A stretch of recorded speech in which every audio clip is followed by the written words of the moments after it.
Right, I'm just going to quickly run through how to set up a pike drop-off, because again, it's something else. I get asked almost weekly in the shop of how to set it up, and there's no better way than actually being on the bank and showing you how to do it properly.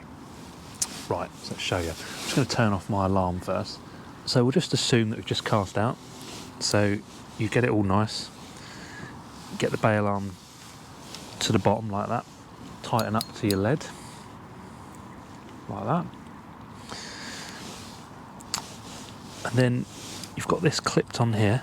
This is a Fox drop-off.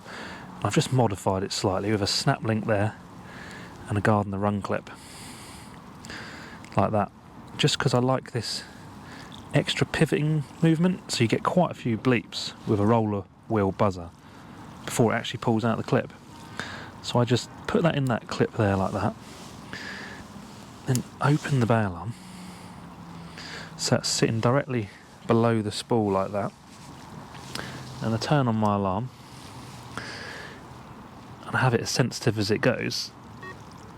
You see, I get quite a bit of, if something picks that up, because it's got this moving clip here, I get an indication straight away before it even pulls out.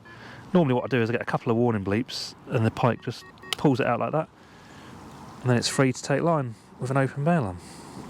Then you'd close the bail arm, pick up the rod and strike, and that is it. It's as simple as that.